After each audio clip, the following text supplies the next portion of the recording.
Hello, everybody. Welcome back to the Wrestling Fanatic podcast. It has been a couple months, I know. The only excuse I have is I'm a busy man and I was doing busy man stuff. No, that noise was not the GTA phone. I'm back though, and anyone who's unfamiliar with my content, I want to make this very clear right here and right now. I am an unbiased. I'll try to be unbiased. I really don't care. I'm here to talk about the world of professional wrestling. Mostly WWE, if I'm being honest. It's not like I don't keep up with the other companies, but I don't keep up with them to the level to where I feel comfortable giving my opinion on them. Because let's just say, TNA. I can't really say I watch enough TNA to out here be like, oh, I don't like Moose. I do like Moose, because I don't know enough about Moose to give a precise criticism. But I do know a whole lot about the WWE. And you can call me whatever you want to call me. You can call me a mark. You can call me a smark. I don't even know the difference between the two. So I really don't care. But what I do care about is getting into this week of wrestling. It's been crazy. We just came off of Summerslam. Good ass Summerslam too. Hold on, let me eat this croissant. Good ass episode of SummerSlam. It was a whole lot of craziness.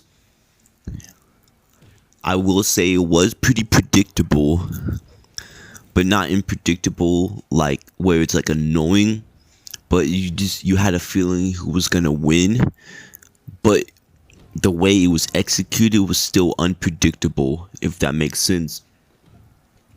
A good example is Logan Paul versus LA Knight. There was a lot of points in that match where I felt like Logan Paul could have won. Especially the ending when MGK gave LA Knight the brass knuckles. And then LA Knight just ends up winning anyways. That was pretty cool. That was pretty cool. I'm not here to talk about SummerSlam though, because if I did add SummerSlam to what the things I'm already gonna talk about, this podcast would be about 2 hours. I am here to talk about Monday Night Raw, Tuesday night NXT, and Friday night Smackdown. So let's get into it. It's Monday night, and coming off of SummerSlam, it's hype. It's hype. It starts out with Ludwig Kaiser. I'm sorry if I say that wrong. He basically introduces Gunther, same way that Aiden English would introduce Rusev, but to a better execution. Gunther comes out. One of the best entrances I've seen by Gunther. First and foremost, I'm happy for Gunther.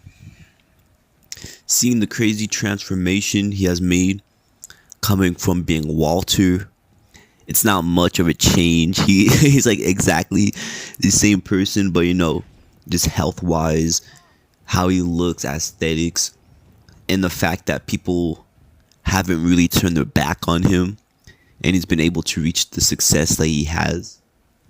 I'm proud of bro. Let me eat more croissant. Basically, Gunther comes out, does his promo, hypes himself up. He's like, oh, you thought what I did with the Intercontinental Championship was insane? Just wait until what I do with the WWE Championship. Ladies and gentlemen, just remember that it's only been like 4 months since Gunther lost the Intercontinental Championship. If that doesn't say the words push to you, I don't know what does. Pretty good promo though. Randy Orton comes out, and that's already crazy because we all know what happened at King of the Ring. Randy Orton comes out and he says the exact same thing. He's like, we all know what happened. If you don't know, Randy Orton's shoulders wasn't on the mat when Gunther pinned him. If you know wrestling, your shoulders have to be on the mat to get pinned, or you kick out, or it's just not a pin, you know. Shoulder blades touch the mat, you know the rule.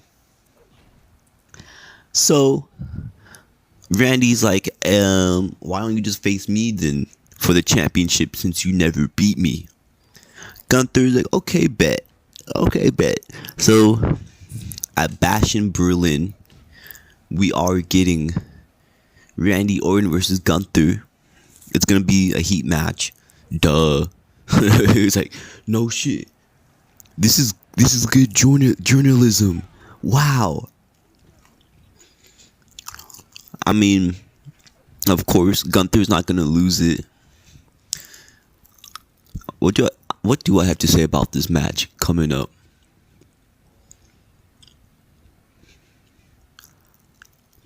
The tagline, I guess you can say, the little gimmick of the rivalry right now is, even though we just got a promo, you can tell that Randy Orton is gonna just bug Gunther because they look at each other in the ring. This camera zooms in and Gunther's like, I want to let you know you ain't gonna RKO me out of nowhere. And Randy Orton's like, I don't gotta RKO you out of nowhere. I want you to see it coming. I'm like, okay, we'll see how it goes, but I have a feeling Randy Orton is lying. I just have a feeling. Right after this promo though, we do have Ludwig Kaiser versus Sheamus. Storyline being Sheamus injured Ludwig whenever ago. Ludwig Kaiser is the funniest dude ever. He looks like the most typical Disney supervillain.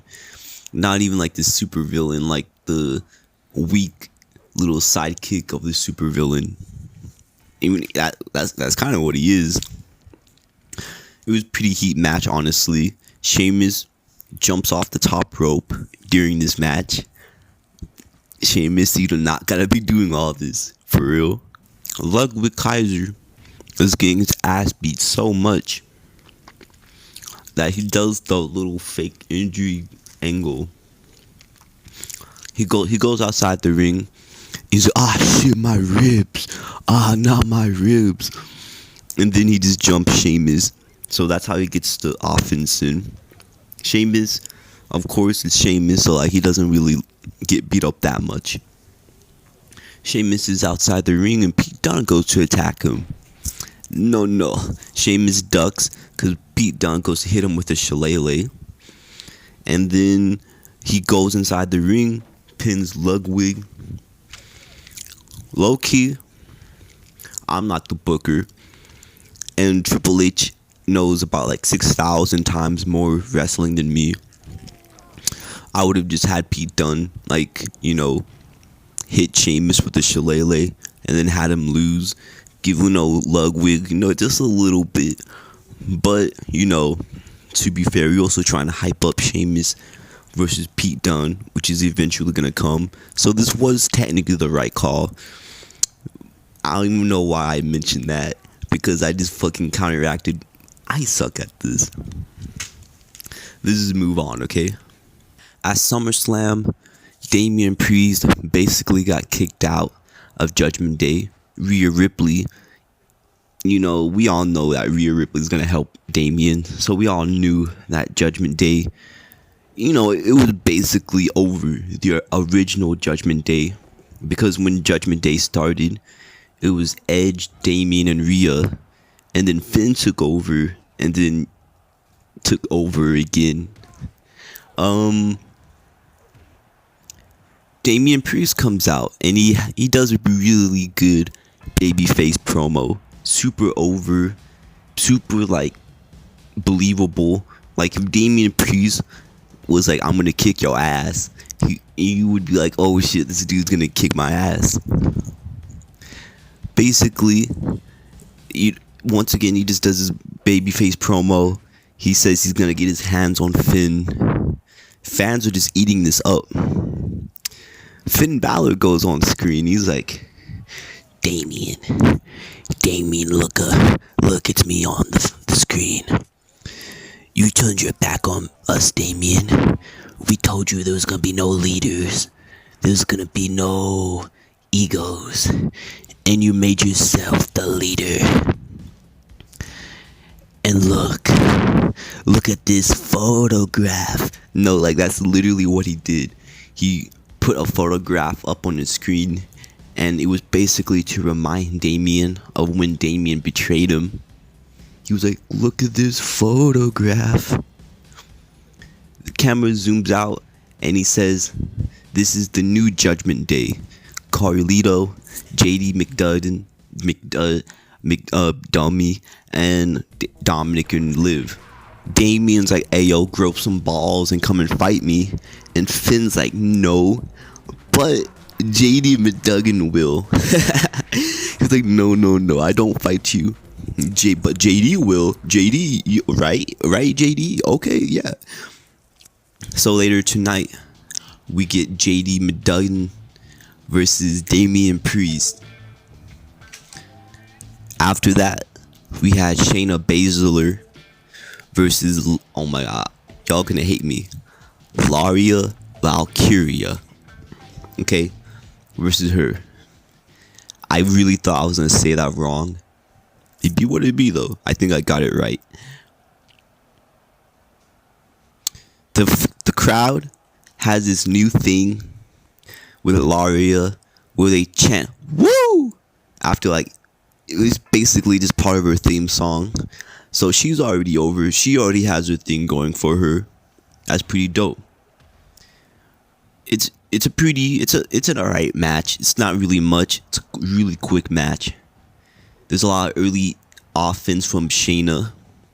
There's a Laria comeback eventually.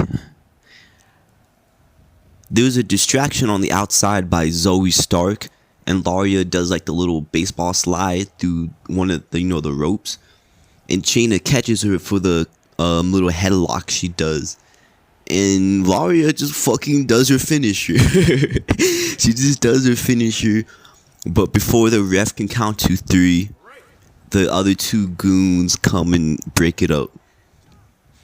But luckily for Laria, Damage Control comes out, and guess what? Later tonight, it's gonna be Dakota Kai versus Sonya Deville. So they're really pushing this Damage Control versus Sonya. I mean, of course, that's the storyline.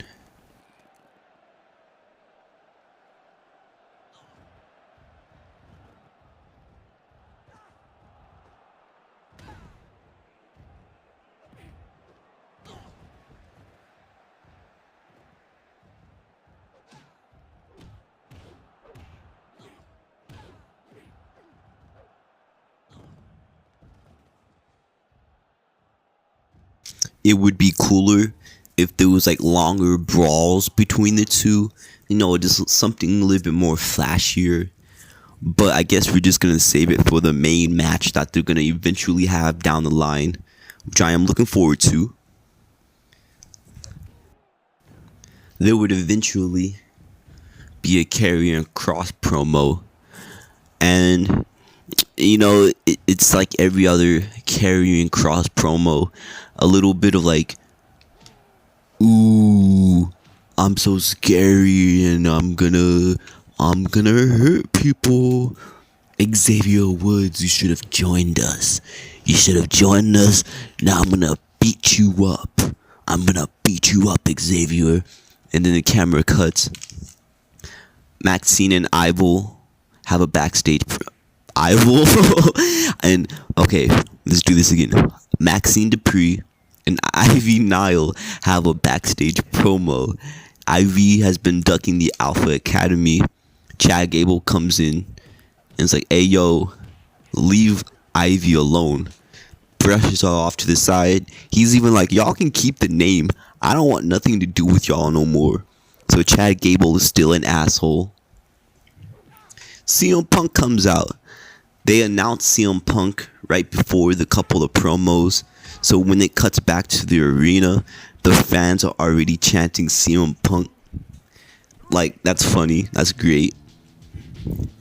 CM Punk comes out and he's like, "I'm happy." Why is CM Punk happy though? He's in Baltimore for the first time in 10 years. He says he's proud of himself for the performance he put on at SummerSlam. He's proud of his performance, especially because he was supposed to be injured for 9 months and it only took him 5. He says, "You know what? Let's just fight again, Drew McIntyre. Let's just have a match again." He calls out Drew, but Seth Rollins comes out. CM Punk is like, "Son of a bitch," because his whole gimmick is the whole little wacky storyline going on is Seth Rollins keeps on interrupting CM Punk, and like any normal dude who already don't like somebody, that would make you like them even less. Seth Rollins comes out. You know how he usually comes out. He has his little wacky outfit. He does his little wacky thing. You know, he comes out. He has a good time. He comes out eyeballing the fuck out of CM Punk. He does not like CM Punk so much that he's not even doing the gimmick no more. He's just walking down there. He's walking down there like Chris Jericho in 2010. He does not care. There's already been talks about it on the internet about Seth Rollins possibly turning heel. If there's any indication of it, tonight was probably the night. Even though he probably just doesn't like CM Punk. He's made it very clear, like, before. Like, I don't even think it's, like, fake at this point. Like, it probably is fake. They probably did squash their beef. They probably actually don't really hate each other. But, you know, I wouldn't put it past him. Seth says he's in a good mood, too. Because he wants to fight CM Punk. And they're about to throw down when Drew McIntyre, you know, he decides he wants to get into. That's the whole thing. That's the whole thing right now.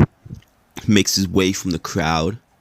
And he basically just gloats. Says CM Punk isn't the best in the world anymore. He is. He says he knows how to get their attention because those two are just in the ring. They just want to fight each other. They don't even care about Drew McIntyre. They just want to fight each other. He shows his wrist and he still has the bracelet on. The bracelet that they've been fighting over for damn near like 2 months now. Punk goes out to Drew, and Drew, it's funny because the camera cuts and he just like, he just fucking scoots off. So, you know, those two are out the way. Seth turns around and fucking Bronson Reed hits Seth Rollins with his stomach. He hits him with his stomach and they fight. Seth Rollins gets a little bit offensive. But, you know, he doesn't have that much luck. Bronson hits a Samoan drop, I think. And then hits a tsunami. And then hits another tsunami. Security come and they're like, "Bronson, okay, bruh, chill. Bruh, chill, okay? 2 is crazy." Some officials come out. They're like, "Yo, okay, go. Like, we get the idea." Bronson's like, "Nah, I'm gonna go hit 2 more." And the crowd is like fucking eating this shit up. Like, they were fucking cheering this man. Bronson teases that he's about to leave again. But then he goes and hits 2 more. 2 more. Seth Rollins is fucking suffering. I don't know if it was fake or not. But he was actually like out there coughing up blood and shit. That day, it did not look like he was having a good time. Bronson once again goes to the ramp, and then he goes onto the other side of the ring like he's about to hit another one. And the officials are like, no, he's going to die. And, he rolls Seth Rollins out the ring.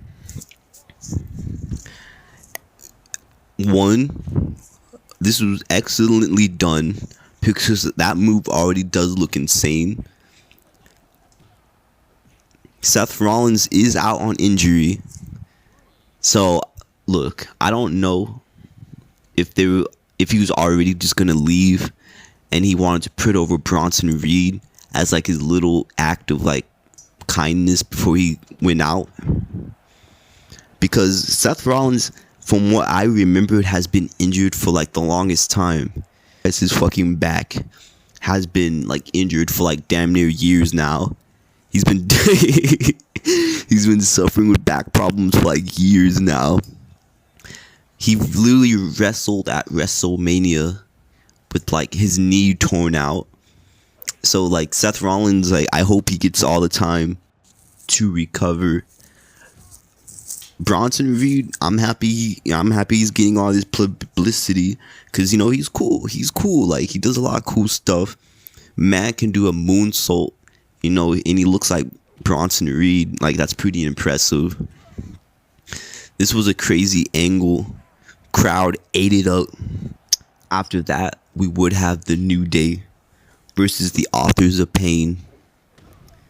And I mean this respectfully, because I do like all four men in this match. I didn't really care for this match. It wasn't bad. Kofi starts out, he eats most of the offense until Xavier, who is the man that the AOP and like Karrion's little group have been trying to recruit, he gets in after a while.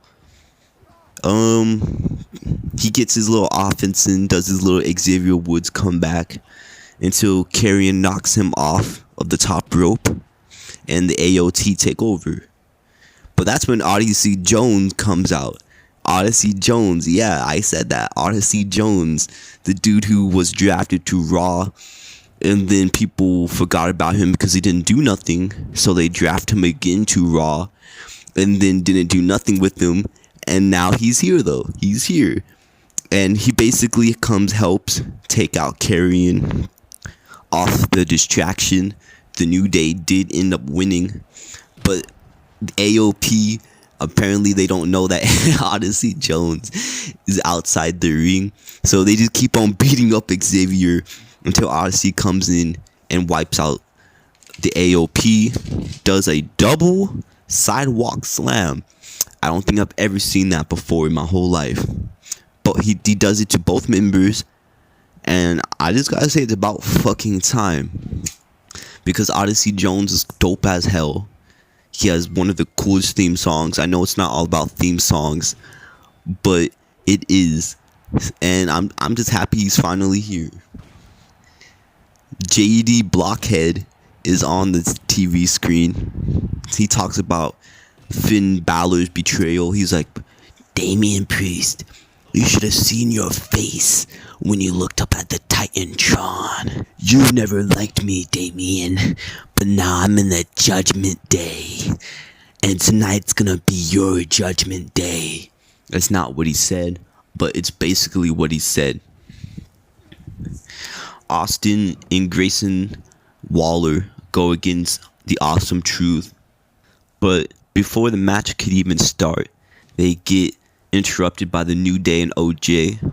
OJ is basically just like, oh yeah, Kofi, he met me at the Performance Center, and he was just like, hey yo, we're having problems, can you come help us out? They become friends, but then the fucking Alpha Academy come in, they start being goofy, and then the New Day start being goofy, and this is a whole bunch of goofiness.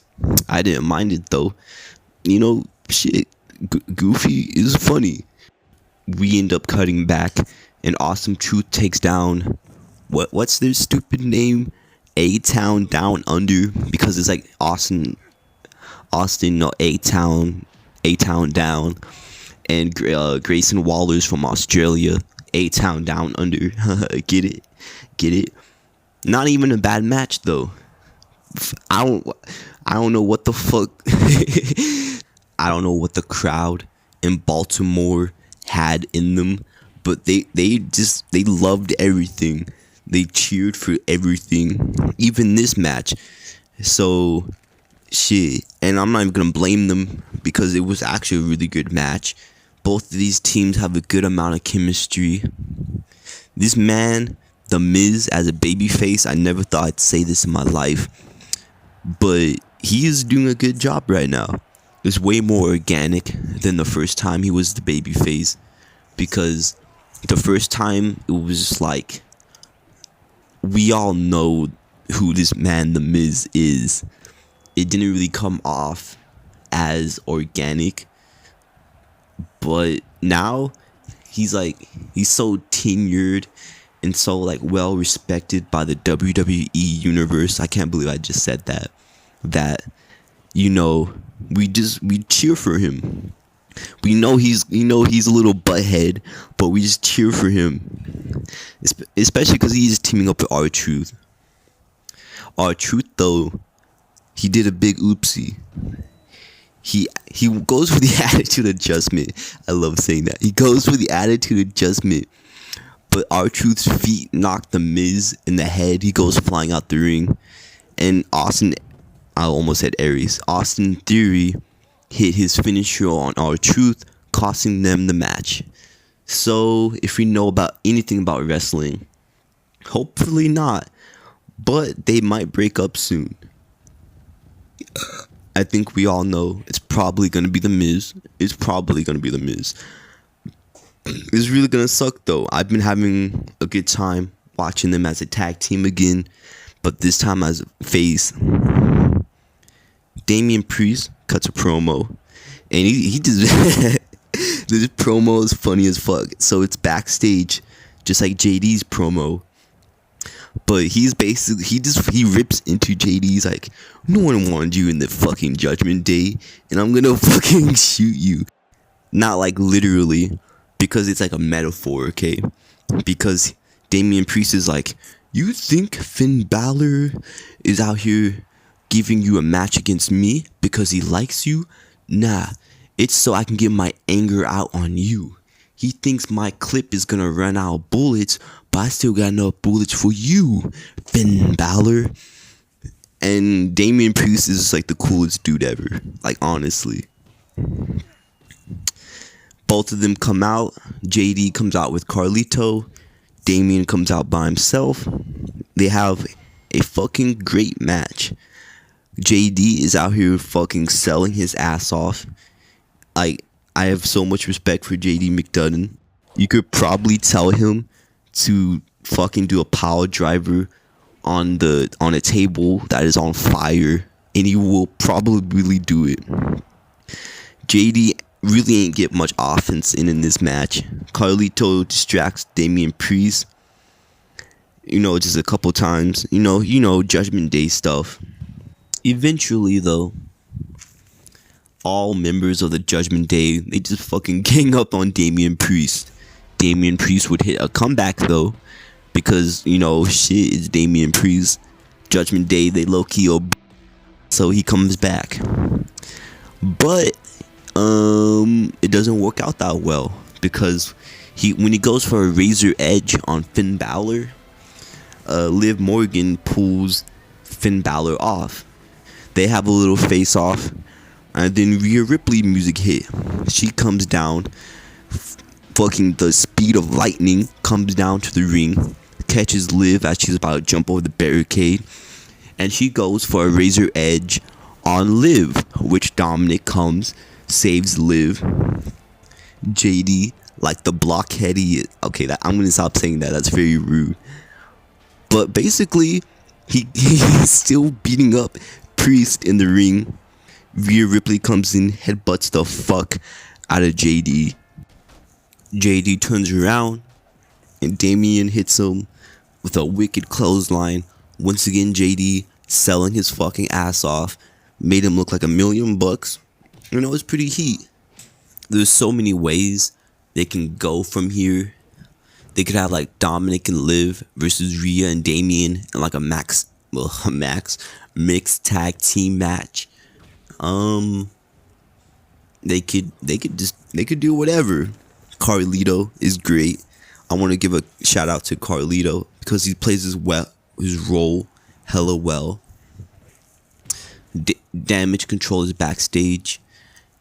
Dakota is gonna face Sonya, but before they even get to the ring, Dakota gets all three of them get attacked, but Dakota gets the worst out of it because they attack her knee. Sonya's like, oh, so there's no match tonight, huh? We come back from commercial break, and Sonya is making her entrance, and she was all like, hey, yo, no match, huh? Except Io Sky's music hits, and guess what? There is gonna be a match. You facing Io Sky.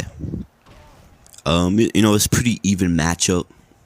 All the way up until Zoe Stark gets involved. Kyrie comes, back fists her, and then Kyrie and Io, they go up on the top rope, they jump off, and then Io basically just hits a moonsault, and that's it. Once again, down the line, we're definitely getting a 3v3.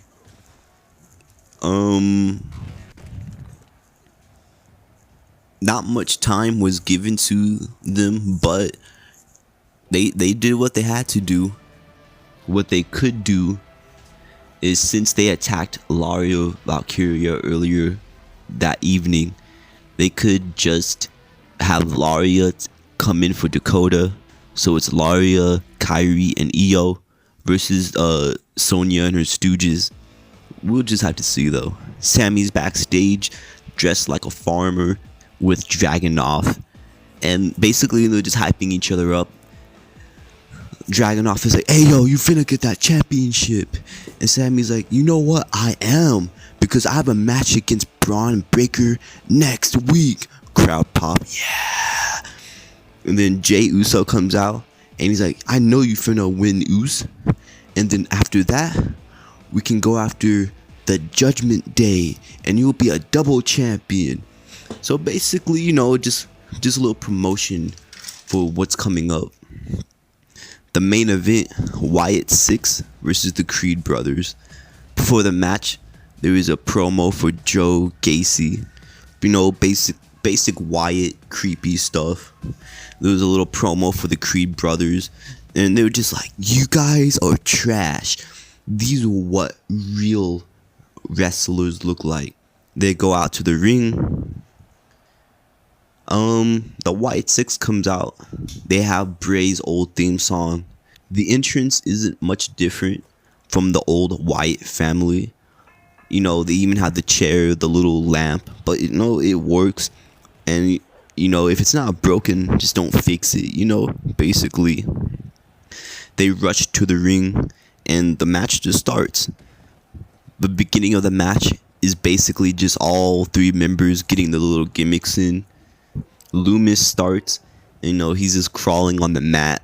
Like the little crawl he does with his knuckles that looks like it hurts his knuckles. He does that. Joe Gacy comes in.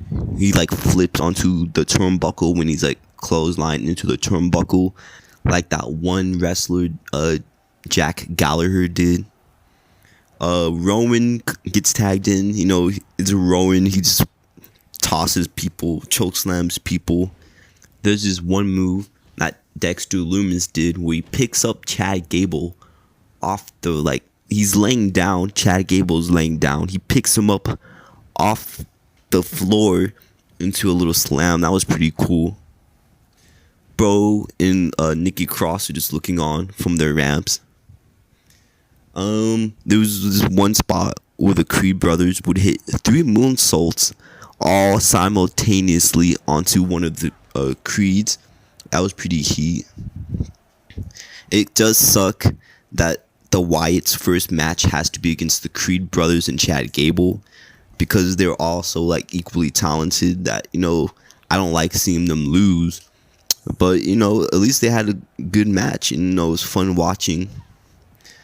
Eventually the Wyatts would win when they hit their finisher, which is Dexter Loomis getting power bombed onto somebody, and then he goes up to the top rope and jumps off, and Rowan, he like gives him a little nudge on the way down to, I guess, make the impact harder, and they would win. And the show ends with all 5 members just doing their little pose in the middle of the ring. It was fun. It's gonna be interesting to see what they do with them down the line, because there's such a like huge faction.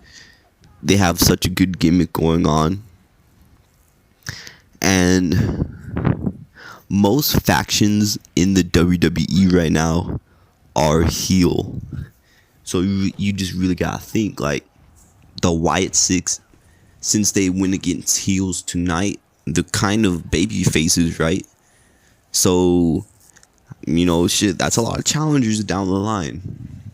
And from what I've gathered, their gimmick is they take out people who have, like, I guess, turned their back on other people. That's why they went against Chad Gable. So, that's half the WWE locker room right there. That's hella rivalries just waiting to happen. So basically, the future is bright for the Wyatt Six. Or 6. I don't know. I saw on YouTube one day the Wyatt Sick, like sick, but with an S. So it's the Wyatt Six. So this whole time I've been hearing the words the Wyatt Six, thinking it's the number 6, but it's actually the Wyatt Six with the K. I don't know what the fuck to call them. I thought it was a typo when I read it on the YouTube. I was like, haha, look, they did a typo. They're so stupid. And then I'm stupid because that's how it's actually spelled. There's sick with the white. And I don't know. I'm guessing when someone else comes into the group, Exopolis, that it will be the Wyatt Six, or it'll just keep on being the Wyatt Six. I don't know anymore, if I'm being honest. But what I do know is it was a pretty good episode, though. It is crazy because watching Raw now, 3 hours, I don't know, it feels a lot like smoother. Triple H has mastered being able to transition, especially for like a 3-hour show, to like not feel like a 3-hour show. That's like a hidden talent all in its own. I always say this is like Triple H is not like human. His brain is not like our brains, and we should put more respect on his name, even though he's probably like the most lovable dude in wrestling right now, like for real. He even has the nickname Papa H. Like, you have to really be liked by people to be called Papa. But that's enough about Monday. Let's get into Tuesday. NXT is basically starts out with the recap of last week's NXT crazy ass show. I'm not gonna go over the recap though, because it's not about that. It's about this week. If I was to talk about last week, no, we're not doing that. We're talking about this week. It was kind of like a low key episode of NXT. It was like the B-side of like an album. Starts out with Pete Dunne versus Trick Williams. These two are masochists or something, because they're just beating the hell out of each other. They have a slap off, and the fucking slaps are loud. The crowd is loud because they knew that they were beating the hell out of each other. Everyone knows that Shawn Michaels runs NXT. We all know that Shawn Michaels is like the friend of Triple H. It's probably why like the product is so good, because they work hand in hand. It's dope how like Pete Dunne is getting shown on NXT, because Triple H was probably like, oh, I don't have enough time to write him in on TV. This is put him on NXT. He was already on NXT, and he faces Trick Williams. Admittedly, I haven't watched NXT in like months. The last time I watched it, Trick Williams was champion. So I thought it was going to be a title match, and then Trick Williams comes out, and he doesn't even have a title. Who is the champion though? Oh yeah, Ethan Page. I didn't even know who Ethan Page was, but he came out tonight. He had a good match against Oro Mensah. I said that wrong. I do not care. They had a good match though. So good that I was watching the highlights on YouTube. Okay, I didn't do it for Raw or SmackDown, but I did do it for NXT. I just watched the highlights. But this match was so good that I was like, I'm just gonna go to Peacock and just watch it fully, because they actually killed it in this match. They had like 2 tables set up outside the ring, where like they had like, you know, picnic stuff, because it's the Great American Bash, and nothing says American more than food. So they had tables set up on the stage, and fucking Ethan Page throws his opponent into the table like 2 times. Pretty good match. I didn't know who Ethan Page was, but after this match, I was like, you know, he's cool. He's a cool dude. We had Kelani Jordan versus Tatum Paxley for the Women's North American Championship. Tatum, you know, she's creepy. She's pulling all her antics in this match. There was one where she crawls underneath the ring. Kalani goes to, you know, find her like every babyface does, but there's a doll underneath the ring, and she's like, I'm fucking sick of these dolls, these stupid ass dolls, and she gets fucking chop blocked. One of the best ones I've ever seen. Like, I think someone forgot to tell Tatum that wrestling is fake, because she actually dove at her like she was trying to take off her legs. It was so funny. They do a couple false finishes, but then Kalani would just end up beating Tatum. So Tatum lost a championship match for officially the 600th time in her career. But, you know, she's just going to move on and probably just have another title match. It's not about that, though. It's really about this next question. Do you believe in Joe Hendry? Because he was there on NXT again. You can tell that they love Joe Hendry because he shows up on NXT more than TNA now, which I don't blame him, because he fits in perfectly. He has a great theme song. People love him. He has a good look. He fits in NXT, like his look. So I don't even blame him. The fans are behind him as well, like insanely. He's a star in the making. His contract for TNA expires in like 2025, so he's not going to be in WWE until then. But I'm calling it now, like he's definitely going to make the switch, and if he does, that's his money waiting to happen. He faces Joe Coffey in this match, worst last name of all time. Joe Coffey, you know, his little goons attack him, but Joe Hendry, he puts a steel chair in one of the goons' hands and does the Eddie Guerrero, and they get kicked out of ringside. And Joe Hendry would go on to win the match. Nothing gets someone over more than the Eddie Guerrero spot, and you know, just Joe Hendry wins. I bet you $10 he'll be there next week. The main event, MSK versus Nathan and Axiom. The match went exactly how you would think it would go with these two teams. It's funny because they build up like the breakup between Axiom and Nathan Frazier this whole match. There's this one spot where Wesley is getting held down by Nathan Frazier.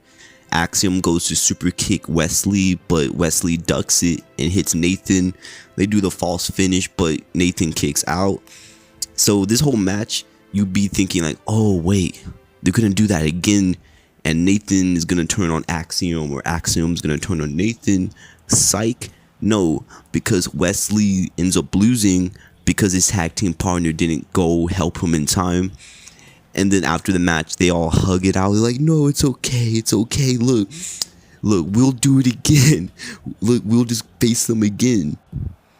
One of the Radicals, that's their tag team name, he's like, nah, don't worry, this time it won't take 2 years for us to get a rematch. I don't know why the fuck you would say that. It's like, oh yeah, it won't take us 2 years. That's like losing the Super Bowl when your team hasn't been there in forever and be like, no, it won't take 40 years. I promise, okay? We might have lost and we haven't been here in 40 years, but look, it won't take 40 years again. Wesley snaps, super kicks one of them, super kicks the other one, or like hits him in the balls. He throws the manager or whoever, I don't know, okay? Whoever it is into the barricade and it breaks. This dude broke the barricade by throwing another man into the barricade.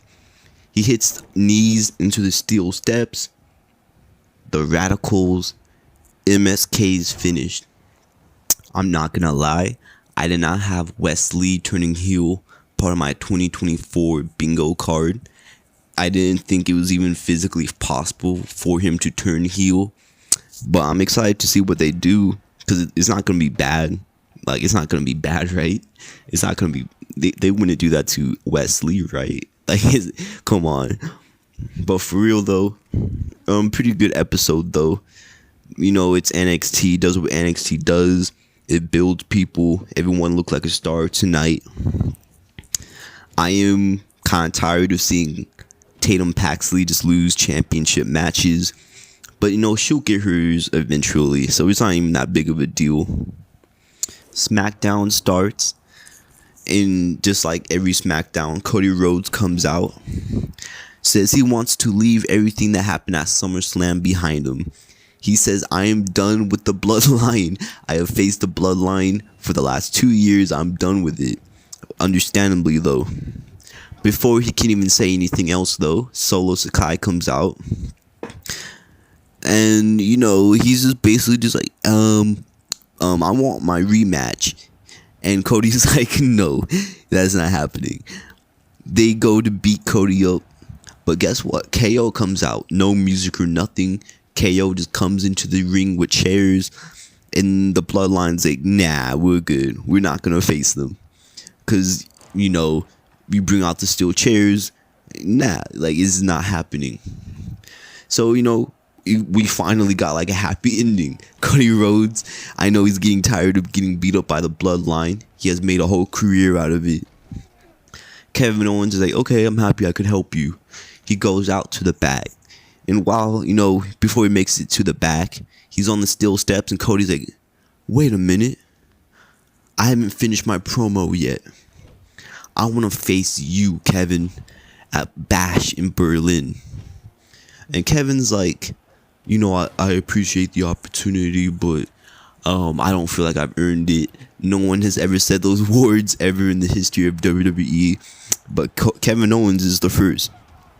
They go back and forward. Kevin's like, I haven't deserved it. Cody's like, I don't care. Yeah, I don't care. I'm gonna go talk to Nick Aldis. You finna get your championship match. And he goes to the back. He says, see you in Berlin. Kevin's like, no, you won't. After this, we have the Street Profits versus A-Town Down Under. Here's the real question. For as talented as the Street Profits are, it is so surprising that they have not had more success. So when they win this match tonight, like, it makes me happy. And the sad thing is they probably won't even like make it to, you know, the pay-per-view, because basically they're having a bunch of matches to determine who's going to be the number one contenders for the tag team championships. But hey, they won tonight, so hey, I'm not gonna say nothing. I'm gonna keep on praying and keep on hoping for their best. Did you know it's been over 1,000 days, 1,300 days since they've even had tag team titles? That's crazy, right? For as talented as they are, like, it's so sad to see, because theirs is so good. Every single match they're in is entertaining. It be what it be, though. Backstage, Cody and Nick are talking, and Kevin comes in, and he's like, Cody, I keep on telling you, look, I don't want this title match. So Nick Aldis is like, okay, dope, because I was going to give it to Roman anyways. And then suddenly Kevin's like, wait, you finna give this title match to Roman Reigns? And Nick Aldis is like, yeah, he's like, well, that's stupid because Roman Reigns, he cheats. I don't know. We all know Kevin Owens don't really like Roman. They've been feuding for like the last 5 years. And every single time Kevin Owens gets a match against Roman, there's always like some screwy ass finish. So Kevin is like, you can give it to anyone else, but you're not gonna give it to Kevin Owens. And Nick is like, okay, I'll just give it to you then. Kevin's like, okay, whatever. Like, as long as it's not Roman Reigns. He's so petty that he took the match that he didn't even want just so Roman Reigns didn't take it. That's the next level pettiness. Tiffany's backstage preparing a surprise for Nia because next week is gonna be like Nia Jax's appreciation day or something, basically a celebration for her winning the championship against Bayley. It's basically it's a whole bunch of dumbness. Pretty Deadly come out and they're like, yo, let us book your event, and Tiffany's like, fuck no. Eventually Chelsea comes out and they basically just have like a girl off, and and Tiffany just owns her. It's not really much, but next week we are getting Nia Jax in the ring. She's finna have her little celebration. I do see Bayley coming in just being like, I want my rematch. We'll just see how it goes though. I feel like 5 women are gonna just like come out, all hit promos, and then they're gonna have a number 1 contenders match or something like that. That's how I would do it. But that's just me. After that, we had Jade Cargill versus Alba Fire. It's not really much of a match. Jade would go on to win this, so they're most likely gonna get a championship rematch down the line. LA Knight has new music, and it's not anything different. It's just a little bit of a remix. They added like more layers of instruments. It's pretty good. I don't want to be Mr. Oh, I don't like it, but I do prefer the old one. I just feel like it sounds better, like in arenas. It has more. Not every song sounds good when it's played through in an arena, but what the fuck does it matter for real? He comes out and he's celebrating his new championship win. Once again, like most promos this week, he doesn't really get to talk much before Santos Escobar comes out. Santos faces Andrade later tonight to determine who's gonna face LA Knight at Bash in Berlin. But he's already ahead of himself. He's already like, I'm gonna take that championship away from you. And then he gets buried by LA. Not like literally buried, but LA wins the promo. He would go on to face Andrade. The match kind of went exactly how you would expect the match to go. Multiple reversals, they're just flipping all over the place. Multiple distractions, including one by Mr. Mellow Hayes. So they're going to continue that little rivalry. If I'm not mistaken, I'm pretty sure Andrade is the Speed Champion, which is like the little new 205 Live. So they're probably just setting up Andrade versus Carmelo down the line. After the distraction though, Santos would go and pick up the win. So it's going to be LA Knight versus Santos Escobar at Bash in Berlin. Obviously, I don't see Santos winning because LA just got the title. But, it's going to be a good match. And, we'll just see what happens. They're probably going to be feuding for like a couple more months after this. There's like hella members in Andrade's little group. Andrade fucking Santos' little group. So they can just... There's a lot of things they can do. A lot of work they can do. So there's 20 minutes left on SmackDown, and fucking Pretty Deadly comes out, and I'm just like, hey yo, what about Roman? And that's when I realized Roman probably will not get a promo, which is pretty bummy, but it be what it be. Pretty Deadly come out, They face DIY. Whoever wins advances in the tag team Turmoil, whatever tag team little tournament they're having. DIY wins though. The blonde member of the Pretty Deadly group absolutely ate the finish. Like, Johnny Gargano actually super kicked this dude. I felt bad for him. But after this, everything got good. Because it's Roman Reigns time. Except for it wasn't Roman Reigns time, it was Solo Sakai's time. Because Solo comes out. He comes out, necklace, off-brand bloodline members. And he's like, acknowledge me. Fans boo him. He talks a little bit of trash, but then Roman Reigns' music hits. He sends the goons out. They get completely obliterated. He gets to steal steps and fucking destroy these two men. He goes after Solo. Solo gets no offense in. Roman's going for a spear, but the goons pull him out. Roman is like, okay, whatever, I've won. But he sees the little necklace on the ground. And he's like, oh shit, that's my necklace. That's my neck. I'm gonna go get my necklace. Except for he gets jumped by, the goons again. Except for they forgot it's Roman Reigns and Roman don't lose.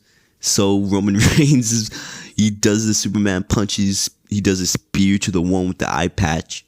He gets a steel chair, completely wails into the bloodline dude with the patch. Look, they have like the same name, okay? I kind of get them confused. I'm still new. It be what it be. Roman Reigns stands tall. Solo's on stage with this fucking necklace. He's like, I'm the tribal chief. I'm the tribal chief.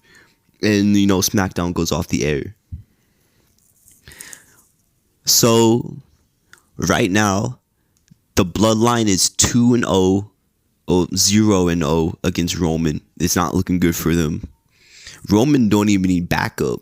They could just be 3-1, 3-1 against Roman, and Roman will probably still win. We'll see how it goes later on, though. Pretty good week, though. Pretty good week. I was hoping for a Roman Reigns promo, but it doesn't matter what I think. For real, I'm just a random dude on the internet. There was some news though, like it has been official that Jacob Fatu is injured. Fucking nasty ass landing over at Summerslam when he jumped on Cody, who was on the announce table. He fucked up his foot. It might be a little while till we see him. Becky Lynch did announce her retirement, which sucks in its own. Even though she's a living legend and probably like the face of women's wrestling. So like it doesn't suck to see her go that much because she's already done everything. She's said everything. She's done everything in the business. So, she can just stay home and just, take care of her baby. Seth Rollins is out too. So they're probably just having a good time as a family together. So yeah, everyone's going to miss Becky. Thank you, Becky, crowd chant, thank you, Becky, and all that. But I am coming on to a whole hour of this podcast, and I'm really trying to stay away from that dreaded 1 hour little, like, whatever the fuck it's called. I don't want my podcast to be that fucking long, because I don't want to torture y'all with hearing a whole hour of me talking. So I'm going to wrap it up. This is my first podcast back, so it's a little scuff, it's a little trash, but we can only go up from here, of course. I hope y'all enjoyed, and I'll see y'all next week. I don't have a schedule, but I will try and be consistent, at least one episode a week, so I can just I can get my shit on the internet. Have a good day, drink water, and take care of yourselves.